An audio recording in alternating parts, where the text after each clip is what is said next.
Ron Goldman's autopsy report reveals just how brutal his death really was, but it also shows that he fought hard against the person who killed him. In 1994, Goldman was 25 years old and working as a waiter at the Mezzaluna restaurant in the Brentwood neighborhood of Los Angeles. On the evening of June 12th, Nicole Brown Simpson, the ex-wife of football legend O.J. Simpson, came to eat at the restaurant with some friends and family. Later that night, both she and Goldman would be found dead outside of her house just a few blocks away. The two were found stabbed to death in a brutal and bloody crime scene.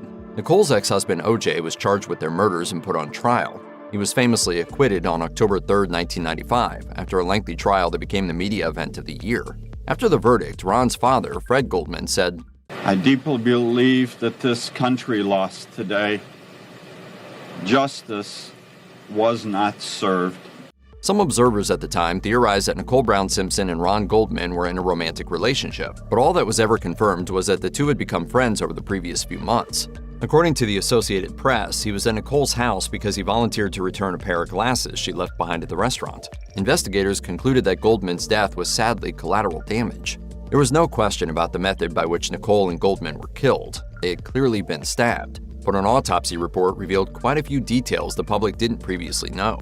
The Los Angeles Medical Examiner's autopsy on Goldman took place on June 14th. According to autopsy files, the report specified that Goldman was stabbed multiple times with a sharp object, and the gruesome details demonstrated just how depraved his murderer was. Goldman endured stab wounds over nearly his entire body. He had injuries to his neck, face, ears, chest, thigh, hands, forearm, and abdominal area. The autopsy report highlighted that while some of these injuries could have been non-fatal on their own, the stab wounds to his neck and torso were what ultimately led to his death. The coroner noted that there was damage to a major neck vein as well as his lung. The internal bleeding that Goldman had in his abdomen also left critical wounds. The reports also revealed that Goldman did not die without a fight. The coroner noted that Goldman had dozens of defensive wounds, mostly found on his hands, face, and upper body. These discoveries indicated that he fought hard to live. He was clearly trying to parry the knife. He suffered a number of stab wounds. Though O.J. was acquitted in his criminal trial, the Goldman and Brown families did win a wrongful death lawsuit against the former football star in 1997. The two families were awarded $33.5 million. Fred Goldman has repeatedly said in interviews that O.J. never paid either family a penny in the judgment.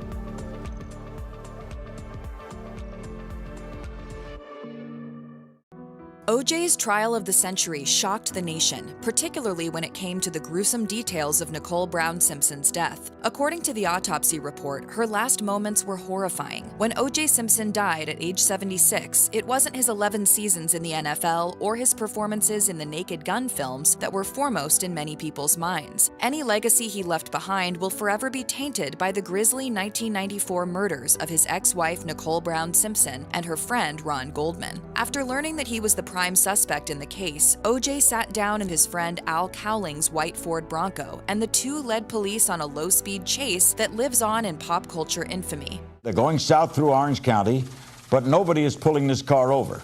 O.J.'s shocking behavior had the American public glued to their televisions, and his subsequent trial for the two murders marked the beginning of the 24-hour news cycle. When Simpson was acquitted, 150 million viewers watched him learn that he was a free man. Budding true crime enthusiasts who closely followed the so-called trial of the century on television and in print media learned disturbing details about Nicole and Goldman's final moments. A 1995 report by the Washington Post described how the bloody crime scene was discovered. The testimony of the neighbors who found Nicole's body outside her Brentwood home sounds like the opening of a CSI episode. Nicole's dog had been wandering around the area with blood-soaked fur, and the neighbors were trying to return it to its owner when they, quote, saw a lady laying down in a pool of blood. The details in the coroner's autopsy report were even more disturbing. According to the report, her attacker stabbed her 7 times in the scalp and neck. Cuts on her hands indicated that she had tried to fight back against her killer. The largest wound on her body was a gruesome slash across her throat that was over 5 inches long.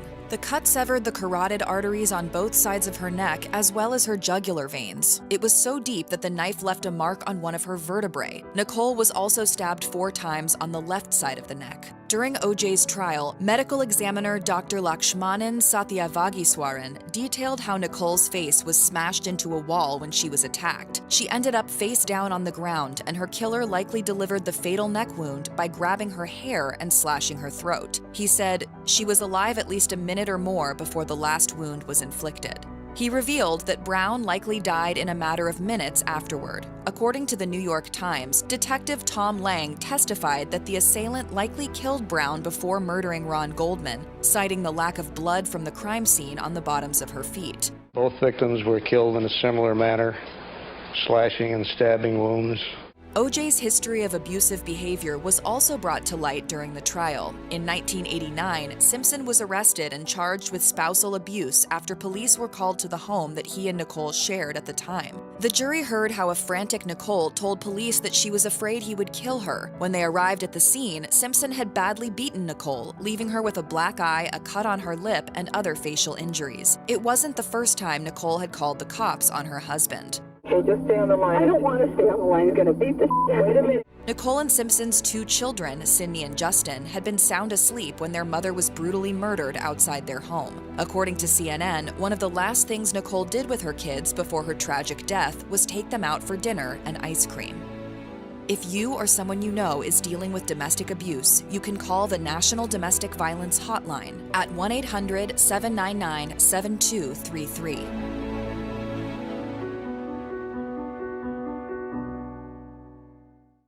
O.J. Simpson's murder trial dominated headlines for months, but who was Nicole Brown Simpson, the woman O.J. was accused of killing?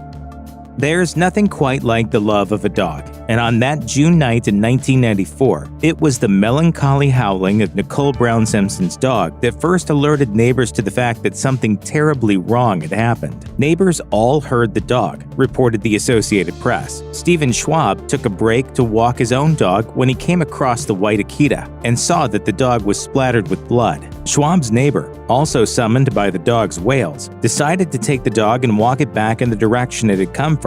The dog ran up the path to a condo where the bloodied body of Nicole Brown Simpson lay. Later, the Los Angeles Times reported that the dog's actions allowed authorities to pinpoint the time of the murders. The Washington Post reported that the courtroom was uncomfortable on the day that they were shown photos of the crime scene and read descriptions from the coroner's findings. Highlighting the brutality of the killings was necessary to establish the idea that the murders had been committed in a fit of jealous rage. Los Angeles County Coroner Lakshman Satyavagiswaran testified that Nicole Brown Simpson had been lying on the ground, unable to fight back against an attacker that stood over her, as her throat was cut with such force that the knife sliced into her spine. The New York Times reported that prosecutors were also able to make strong cases for a few other things based on the state of the bodies. Although Nicole was covered in blood, her feet were clean, which led police to conclude that she had been killed first and that she had been restrained as it happened. Law enforcement testified that Ron Goldman, on the other hand, fought back. Marks in the dirt around his body and the fact that his shirt was pulled up seemed to indicate that a struggle took place immediately after Nicole was killed. Nicole was stabbed a total of 12 times, while Goldman was stabbed 25 times. Mr. Simpson is a fugitive of justice right now.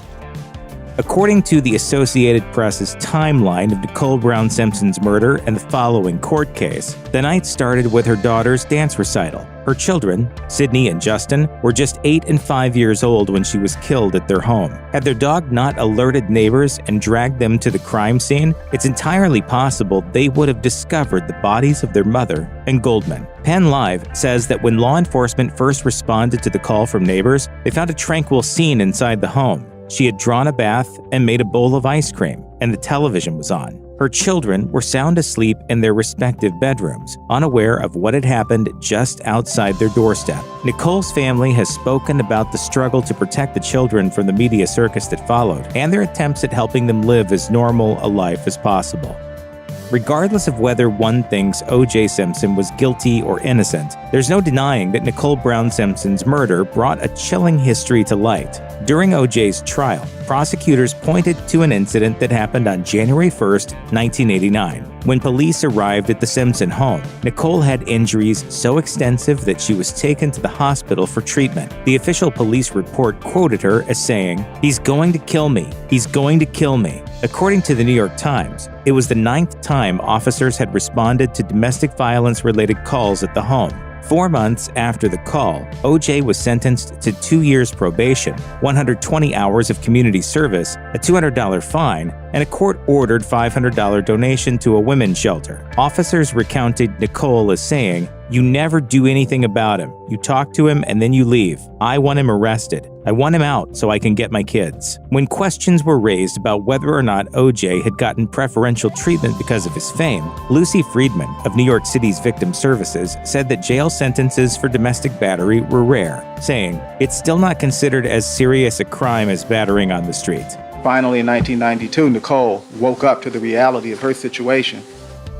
Nicole Brown Simpson's death came about 2 years after she left and divorced O.J. Simpson. They had been married for about 7 years, and in the middle of their time together, O.J. had been charged with spousal battery. According to the National Domestic Violence Hotline, their relationship had started with often overlooked warning signs. That, they say, included a courtship that progressed very, very quickly, in which Nicole was showered with gifts that O.J. often talked about. The hotline says that a new partner might be more willing to accept or overlook hints of abusive behavior if they're also being treated as if they are being put on a pedestal. There were also reports of intimidation, and the hotline cites one incident where police were called after O.J. smashed her car's windshield with a baseball bat. In the Fox television special, O.J. Simpson, The Lost Confession, domestic violence commentator Rita Smith points out, subtle and not-so-subtle forms of violence are used to continue to keep control over their victim. So him just bouncing the bat off the tire initially was a subtle message. I am in charge. I will determine the framework for this relationship. O.J. recalled the incident and indicated that there was nothing wrong with what happened, saying, "I mean, it's my car. I paid for it," I said. "I pay for everything around here." During O.J. Simpson's trial for Simpson's murder, prosecutors decided that they needed to establish a motive. When they started interviewing those who knew Nicole, they uncovered what they presented as a pattern of stalking and harassment in the months and years leading up to her death. One of the most intriguing testimonies came from Keith Zlomzowicz, a name that might not be instantly recognizable, but that is forever tied to the tragic events of that 1994 night. Zlomzowicz was, in addition to having dated Nicole, the owner of the restaurant that Nicole had eaten dinner at on the night of her death, and the employer of Ron Goldman. Zlomzowicz testified to a series of incidents where he said O.J. had spied on them, kicked the door of her house in, and issued some pretty serious threats. It was also Zlomzowicz who asked Goldman to drop off a pair of sunglasses that Nicole had left behind. Los Angeles police officer Ron Shipp was in a bit of a unique position. Not only was he a friend of the Simpsons, but he was also one of the responding officers to her phone calls to the police. He told Vanity Fair she had told him she was being stalked, and recalled, "The Jew peeking through a window? Come on, I didn't see that happening. I gave this guy so much leeway." Faye Resnick was most recently featured on The Real Housewives of Beverly Hills, but in the early 1990s, she was a friend of both Nicole Brown Simpson and O.J. Simpson. Just a few months after Nicole's murder, the release of her book, Nicole Brown Simpson, The Private Diary of a Life Interrupted, brought the trial to a halt as it was debated whether or not the contents would have an influence. Still, Vulture says that the book, described as tawdry and tragic, reads in part as troublingly honest. That's particularly evident in places where Resnick not only accuses O.J. of some manipulative behavior, but seems to reveal some of her own, including an incident where she asks Nicole not to leave O.J. until after a party she was planning. He's just saying anything he can without proof, without evidence. According to the Associated Press, Resnick said that she had called Nicole just a few hours before her death. She also said that a few days prior, she had told Nicole that she was afraid that she was going to die. She recalled telling her, "Please, let's just get out of here. Let's go to Europe." Nicole told her in response that the drugs she was taking were making her paranoid. Needless to say, Nicole didn't go to Europe, and on the night she was murdered, Resnick was in an addiction treatment facility.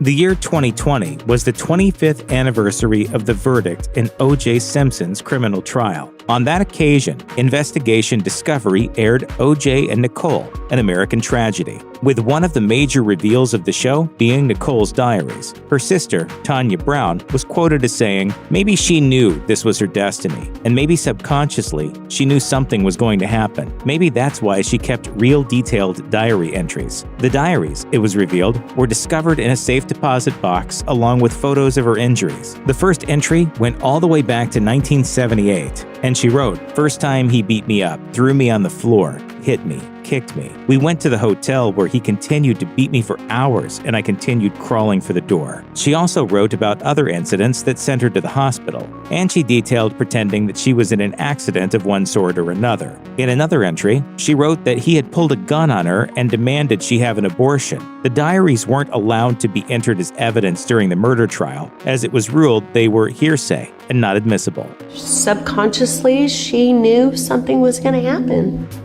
It's no secret that in many cases, the names of the victims get overlooked and buried behind the names of accused killers. And that, say some of Nicole Brown Simpson's closest friends and family, is the second part of the tragedy. As a friend told the Los Angeles Times, "I feel that Nicole has gotten lost in all this." Even as the criminal court case of O.J. Simpson dragged on, she was portrayed as a victim of domestic abuse and ultimately of murder. But those who knew her best argued that so much more was lost in the courtroom. They knew a Nicole who had spent all of her adult life in a celebrity relationship. The couple met when she was 18 years old. And they also knew that she had been determined to break away from that and forge her own path. They knew a Nicole who was, quote, bubbly, always happy and smiling, according to her former teacher, Bill Prestridge. They described a girl who was ready to get out of high school, who wanted to do big things, and for a time, all appearances seemed to be one of a happy and loving relationship. However, one friend was quoted as saying, "The truth is, no one really knew her during her marriage. She was never free to be herself or to have friends."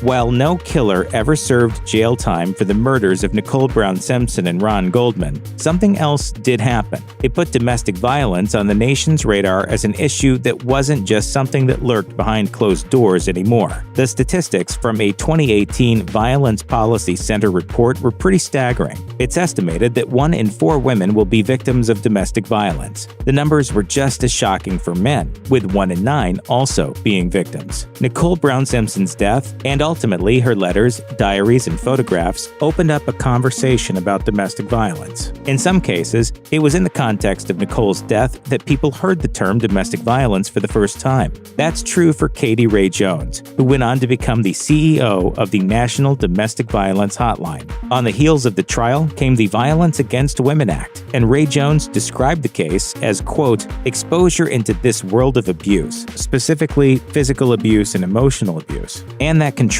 behavior that we all started hearing about as the trial unfolded.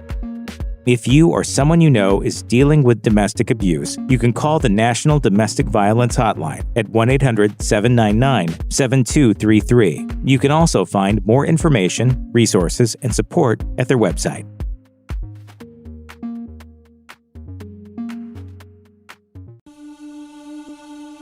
Engineers and forensics experts who were given unprecedented access to the Simpson-Goldman murder scene have assembled this scenario. You're seeing an overhead aerial shot of the Bundy Drive geometry of this section of town where you can see there's a number of condos side by side. This area is where the murder occurs. In reality, it's covered up with trees. There are steps and a gate and a dirt area beside the front entryway and a patio. But we took the tree out so you could see that. Now we're going to put the tree in because the night of the murder, the tree provides incredible shade and it's extremely dark in this area. At this point, Mr. Goldman comes up to the gate, punches it, and rings the doorbell. Nicole Simpson leaves her condo, and she actually leaves the front door ajar to come down and open the gate. There's obviously a speakerphone, and she knows who her visitor is. Literally, the assailant has to come from the patio area, or the physical arrangements of the subjects make no sense. The way he attacks them immobilizes them both. He hits the right side of Mr. Goldman's face with his left hand, and does so very hard. There's a substantial bruise on the right side of his face. Simultaneously, or very soon thereafter, we believe the assailant hits Nicole Simpson on the left side of her face with the butt of his knife, the pommel. and that knocks her right side of her head into the wall. We believe that knocks her out, which enables the assailant now to come down and deal with the number one threat, which is the young, able, and in pretty good shape Mr. Goldman. We postulate that he puts the point of the knife behind Mr. Goldman's head and actually uses the knife like a fork with his hand over the mouth to raise Mr. Goldman to his feet. The medical examiner has testified that that wound alone would have been sufficient to kill Mr. Goldman if nothing else had been done to him. It's obvious from the medical evidence that the assailant has a hand over Mr. Goldman's mouth, is having a talk with Mr. Goldman, and is emphasizing his points with the knife. The next fatal blow received by Mr. Goldman is a plunge right over his heart, hitting him in the left side of his torso. Another thrust, again from the back, upwards under the rib cage, which is also a fatal thrust. And he takes a final knife blow in this side, another fatal wound. And we postulate he falls away into the fence. We see abrasion marks down the back of his scalp, which we believe is a result of falling down the fence. And then he falls over, and that is literally the position he is found by the police the next morning. With Mr. Goldman dealt with, the assailant is now free to turn his attention to Nicole. The assailant uses the same technique to lift her as he does Mr. Goldman. Hand over mouth, most important. It's clear, again, that the assailant is talking to Nicole Simpson. The reason we know this is before the final fatal cut of her throat, there are 3 other small cuts on her throat parallel to where the fatal blow is going to be administered. It's clearly, again, torture. The final cut across her throat is going to be delivered with her head cocked substantially back. And the strength in that cut is enormous. And by that I mean she is going to receive a single slice to the front of the throat that is going to be so deep it is going to nick her spinal cord. That requires tremendous strength for a single cut. I don't care how sharp your knife is. The assailant notices he has lost his wool cap. And in the animation, he touches his head. Unlike our animation, which has got enough light level for you to see what's going on, in the real scene, this was very, very dark, and it's a dark wool cap. He's trying to feel for the wool cap. He can't feel anything through the gloves. He has to take the gloves off to feel for the wool cap. By taking off both gloves and not being careful about it, he actually ends up leaving a glove behind and not retrieving the wool cap. We speculate that something disturbed him in his search and cut it short, whether it be a dog barking or some neighbor's voice or something. When the investigators arrive, they're going to find Nicole's body in this position, Mr. Goldman's in this one. They're going to find the knit skull cap here. They're going to find a glove very close by it, Mr. Goldman's pager, and his keys are all going to be found in these relative positions. We believe this to be the most detailed reconstruction done to date. We hope it remains the standard by which all other reconstructions are judged by, even the prosecutions. Of course, an animation from the O.J. Simpson defense team would show a different conclusion. But for this animation, failure investigators used evidence presented in court, autopsy reports, and detailed data they gathered from the scene of the murders. The medical evidence is literally the most important to establishing this scenario of the crime. The choreography, the movement of the characters through the scene has been driven by the medical evidence because the choreography has to produce the wounds and they have to be produced in a certain order. The hat is found with, I believe the number is 26 African-American hairs in it. There doesn't seem to be any contrary testimony or even dispute over the hat as belonging to the assailant, so we merely followed the physical evidence of the scene.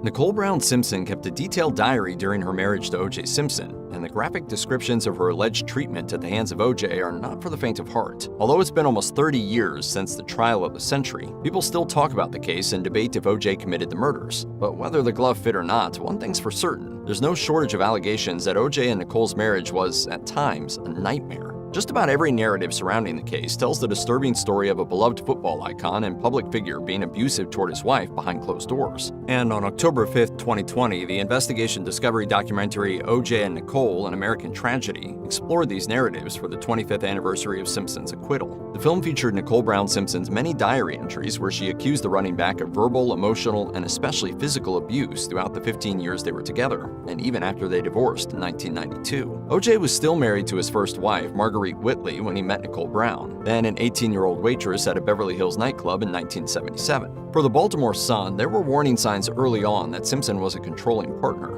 Brown dropped out of community college soon after moving in with the NFL star because he, quote, required that she be with him. It wasn't long before Simpson allegedly began to show an even darker side to his personality. Brown's first diary entry from 1978 detailed how Simpson beat her after they attended an event in New York City. It began, "First time he beat me up. Started on the street corner of New York City, 5th Avenue at about 9. Threw me on the floor, hit me, kicked me." The entry, heartbreakingly read aloud in the documentary by Nicole's sister Tanya Brown, goes on to paint a horrifying picture of that night.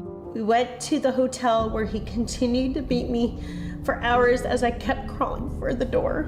That was only the first entry. According to another undated entry from Nicole's diary, O.J. smashed her white Mercedes-Benz with a baseball bat after she arrived home later than expected. A similar scene is dramatized in the 1995 made-for-TV movie The O.J. Simpson Story, although some of the details were changed. Simpson's abusive behavior during their marriage included one instance in 1986 where he reportedly beat up Nicole right after they had some drinks. It isn't clear what caused O.J. to lash out, but Nicole added in her diary that the incident was so bad that she went to the hospital and told the doctors she'd been in a bicycle accident. About 2 years later, while Nicole was pregnant with Justin, Simpson drunkenly demanded that she leave their house, asking that she get an abortion and aiming a gun at her to show her how serious he was. Later, in 1988, Simpson supposedly became enraged after a gay man kissed Justin, who was then only a few months old. She wrote that he gave her bruises and she was terrified that he was going to throw her out of their hotel window. After a turbulent 7-year marriage, Nicole filed for divorce in 1992, though she did write a letter to O.J. soon after, longing for the happier times in their marriage and expressing a desire that the two of them get back together for the sake of their children. Being that she and O.J. Simpson were divorced, Nicole dated other men in the interim.